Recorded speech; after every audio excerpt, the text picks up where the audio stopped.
Prehistoric time, as it is commonly understood, is the time when barbaric and savage tribes of men inhabited the world, but before civilization began, and earlier than the written records on which history is based.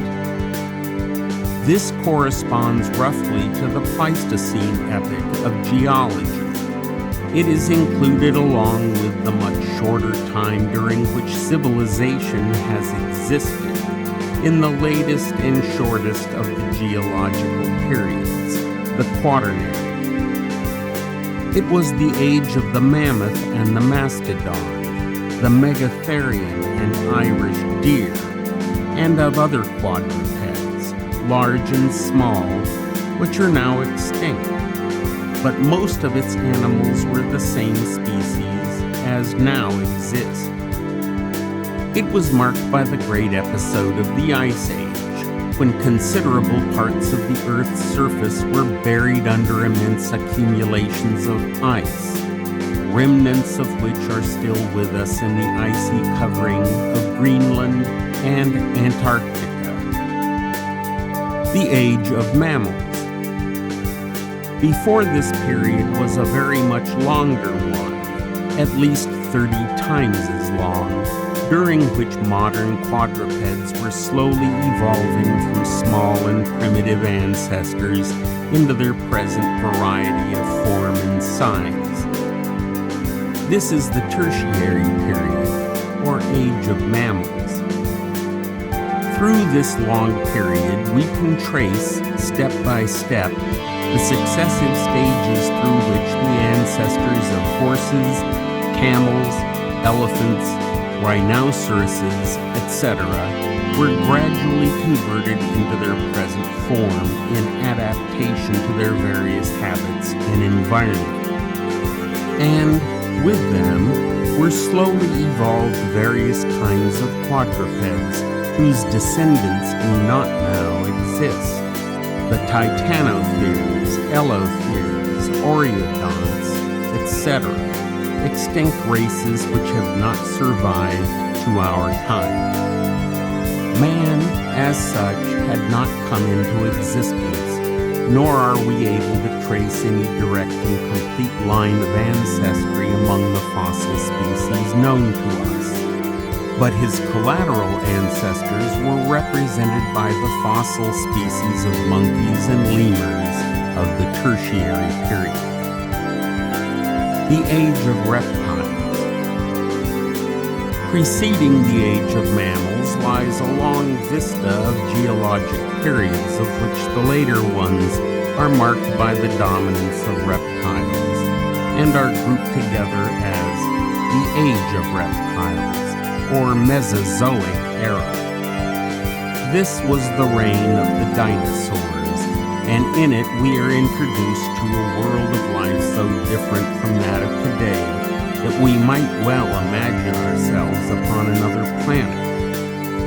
None of the ordinary quadrupeds with which we are familiar then existed, nor any related to nor resembling them. But in their place were reptiles, large and small, carnivorous and herbivorous, walking, swimming, and even flying. Crocodiles, turtles, and sea reptiles. The crocodiles and turtles of the swamps were not so very different from their modern descendants.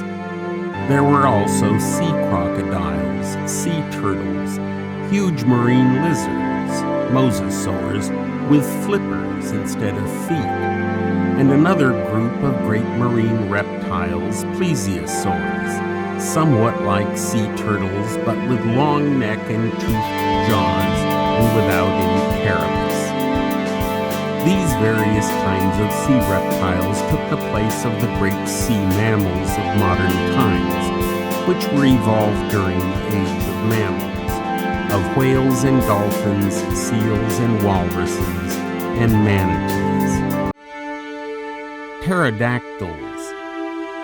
The flying reptiles, or pterosaurians, partly took the place of birds, and most of them were of small size.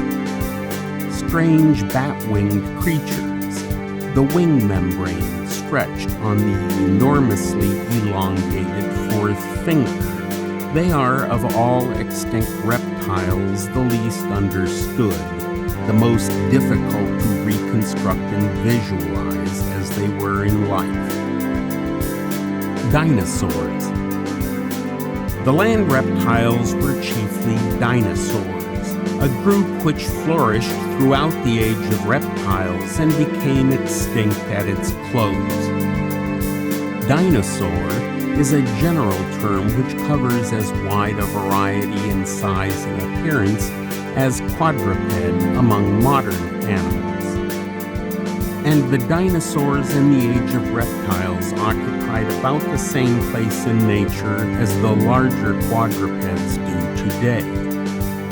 They have been called the giant reptiles, for those we know most about were gigantic in size, but there were also numerous smaller kinds, the smallest no larger than a cat. All of them had short, compact bodies, long tails, and long legs for a reptile, and instead of crawling, they walked or ran, sometimes upon all fours, more generally upon the hind limbs like ostriches, the long tail balancing the weight of the body. Some modern lizards run this way on occasion, especially if they are in a hurry. But the bodies of lizards are too long and their limbs too small and slender for this to be the usual mode of progress, as it seems to have been among the dinosaurs. Animals of the age of reptiles. Land reptiles. Dinosaurs corresponding to the larger quadrupeds or land mammals of today. Crocodiles, lizards, and turtles still surviving. Sea reptiles. Plesiosaurs, ichthyosaurs, and mosasaurs, corresponding to whales, dolphins, seals, etc., or sea mammals of today. Flying reptiles or pterosaurs, birds with teeth, scarce and little known. Primitive mammals of minute size, scarce and little known. Fishes and invertebrates, many of them extinct races, all more or less different from modern kinds. Fishes, large and small, were common in the seas and rivers of the age of reptiles, but all of them were more or less different from